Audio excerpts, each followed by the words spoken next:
نحمدہ و نصلی علی رسول الکریم بسم اللہ الرحمن الرحیم۔ جیسے کہ ہم پچھلے کچھ ہفتوں مہینوں سے آپ کے سامنے قیادت نبوی سیرہ لیڈرشپ کی بہت ساری ٹاکس، ریلز، شارٹ کانورسیشنز لاتے رہے ہیں تاکہ ہم یہ سیکھیں کہ ہمارے پیارے پیغمبر حضرت محمد صلی اللہ علیہ وسلم کی زندگی سے وہ کون سے لیڈرشپ، ڈیسیجن میکنگ اور اسٹریٹجک تھنکنگ کے پہلو ہیں جن سے ہم آج بھی سیکھ سکتے ہیں۔ ہم نے ہمارے پیغمبر کی زندگی کے آخری 10 سال یعنی مدینہ منورہ یثرب کا ٹائم، جہاں پر مسلمانوں کی ایک اسٹیٹ، ایک ریاست بنتی جا رہی تھی،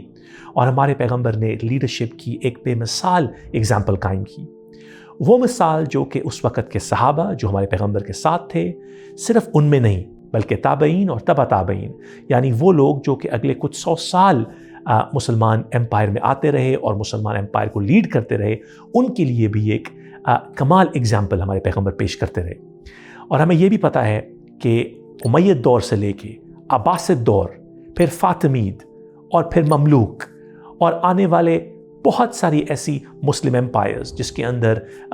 مغل، آٹمن، بہت ساری ایسی لیڈرشپ کی سویلائزیشنز ہیں جس نے اسلام کا نام بڑھانے کے لیے بہت کام کیا، اور آج بھی ان کی پورے بر صغیر، پورے عرب ورلڈ،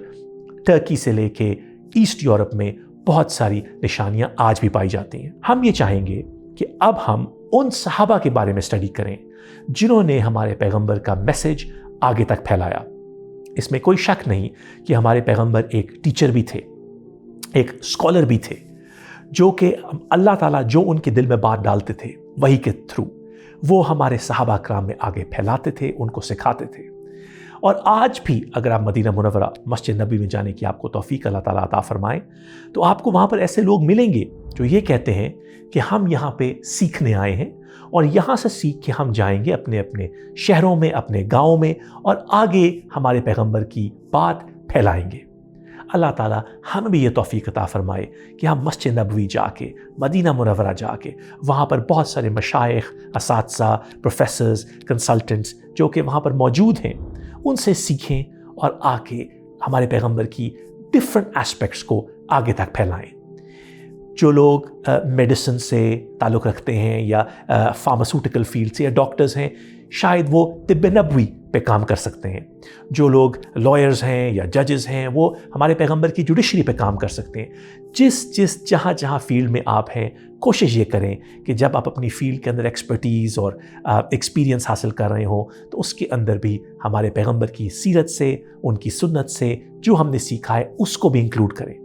ہمارے دین کی خوبصورت بات یہ ہے کہ اگر ہم کوئی بھی کام اس نیت سے کریں کہ میں اللہ کی اور ہمارے پیغمبر صلی اللہ علیہ وسلم کی خوشنودی کے لیے اور ان کو تاکہ وہ ہم سے خوش ہو سکیں میں یہ کام کر رہا ہوں، اس کے اندر ہمیں یہ فائدہ تو ہوتا ہی ہوتا ہے کہ ہمارے کام میں برکت آتی ہے، بٹ وہ چیز ہمارے لیے ثواب کا باعث بھی بن جاتی ہے۔ تو آج ہم کچھ صحابہ کرام کے بارے میں اسٹڈی کریں گے جنہوں نے ہمارے پیغمبر کو بہت سپورٹ کیا، جنہوں نے اس مشکل وقت میں جہاں مسلمان مدینہ منورہ میں ابھی آئے ہی تھے، اکثر ہسٹوریکل ریفرنسز یہ کہتے ہیں کہ تقریباً 300 سے 400 اپروکسیمیٹ وہ لوگ تھے جو کہ ہمارے پیغمبر کی جماعت میں اس وقت شامل ہوئے تھے۔ کچھ مہاجرین تھے اور کچھ انصار جو کہ آلریڈی اس وقت یثرب میں پائے جاتے تھے۔ یہ کوئی بہت بڑی جماعت کسی پرسپیکٹیو سے بھی نہیں تھی۔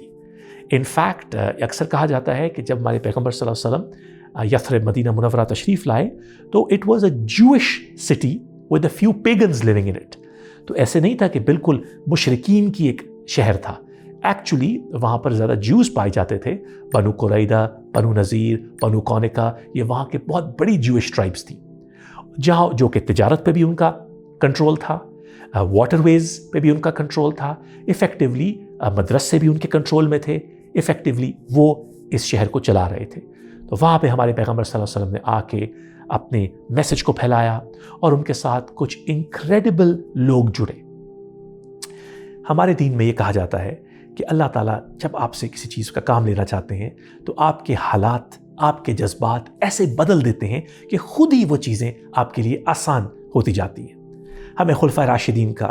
حضرت ابوبکر رضی اللہ تعالیٰ، حضرت عمر رضی اللہ تعالیٰ، حضرت عثمان رضی اللہ تعالیٰ اور حضرت علی ابن ابی طالب رضی اللہ تعالیٰ کے اوپر تو بہت سٹڈیز ہوئی ہیں، اور بہت کانٹیکسٹ اور کانٹینٹ بھی اویلیبل ہے ان کی لیڈرشپ کے لیے۔ اسی وقت حذیفہ ابن الیمان جو کہ اب ایک چیف انٹیلیجنس آفیسر بن چکے تھے مسلمانوں کے لیے، ایک امپرومپٹو آن دا پوائنٹ انہوں نے یہ کیا کہ اس سے پہلے کہ ان کے ساتھ جو